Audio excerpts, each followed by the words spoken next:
Boa tarde, estamos aqui com a Anne Carvalho. Ela é formada em Química e nós vamos conversar agora sobre os nutrientes do solo.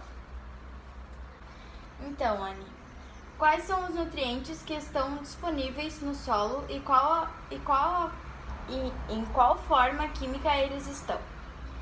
Então, Sabrina, eles são divididos em macro e micronutrientes, né? Como macronutrientes, nós temos o potássio, o cálcio, o magnésio, o nitrogênio, o fósforo e o enxofre. E os micronutrientes que nós temos são o ferro, o cobre, o zinco, o manganês, o molibdênio, o cloro e o boro também.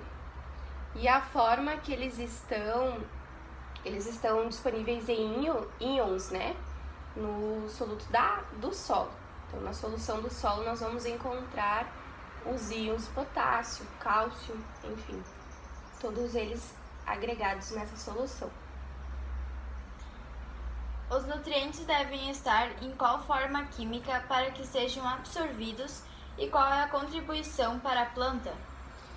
Então, o potássio, ele vai estar como um cátion, né, monovalente, o K+, e ele participa de muitos processos essenciais para a planta, como a fotossíntese, ele também como cátion bivalente, e ele é importante para a translocação e o armazenamento dos carboidratos e das proteínas, né? Ele atua na formação da integridade das membranas da parede celular da planta.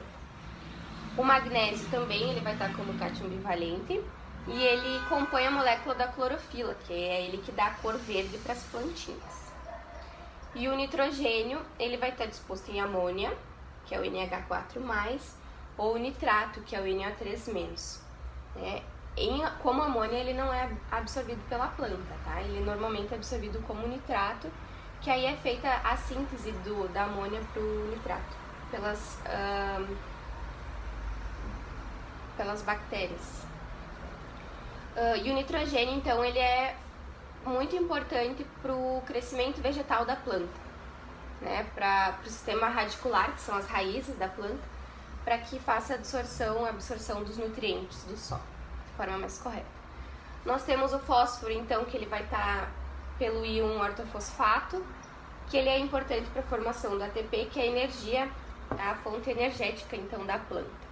E o enxofre, que ele vai estar como sulfato, e ele é a formação de aminoácidos e das proteínas. É importante para a fotossíntese e para a resistência do frio que a planta precisa ter, principalmente aqui na nossa região, que tem bastante frio, né?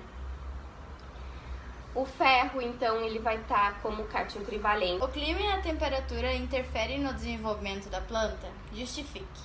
Na verdade, sim, né? Porque as plantas, o clima e a temperatura, na verdade, eles precisam ser estudados para você saber a particularidade da região que você vai plantar, né? A cultura que você vai colocar nessa região. Então, algumas plantas não se adaptam a certas temperaturas. Por isso que existem determinados períodos do ano em que tem certas plantações. Então, a temperatura e o clima, eles são muito responsáveis por esse período de plantação. Por exemplo, plantação do soja, plantação do trigo. Então, cada planta, ela pode viver em certas temperaturas, em temperaturas muito baixas, por exemplo, ela acaba não conseguindo ter uma produção eficiente. Então, a temperatura e o clima, eles devem ser sempre cuidados, né, quando você vai fazer uma plantação, para que você tenha um plantio correto e que você tenha uma eficiência também no produto que você vai ter depois no final. Era isso. Então, obrigada. Imagina. É essencial a fotossíntese e a produção de clorofila. O zinco divalente também, assim como o magnésio. O zinco, ele é importante para o crescimento e o desenvolvimento da planta, e o manganês, ele atua nos sistemas enzimáticos da planta, que é importante para a fotossíntese e para a produção de aminoácidos.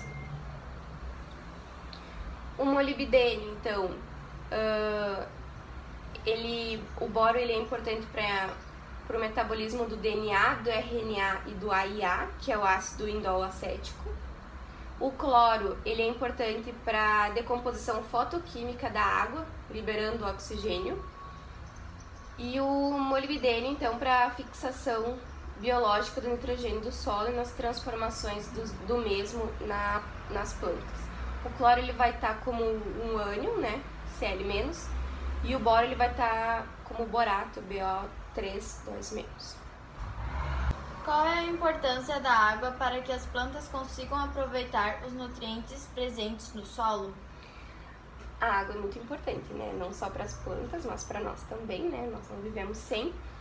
Mas na planta em si, ela trabalha como meio de transporte, né? Todas essas moléculas, os nutrientes inorgânicos e os carboidratos, eles são levados entre os tecidos vegetais através da água, né? Então ela também trabalha como um mecanismo de controle térmico através da transpiração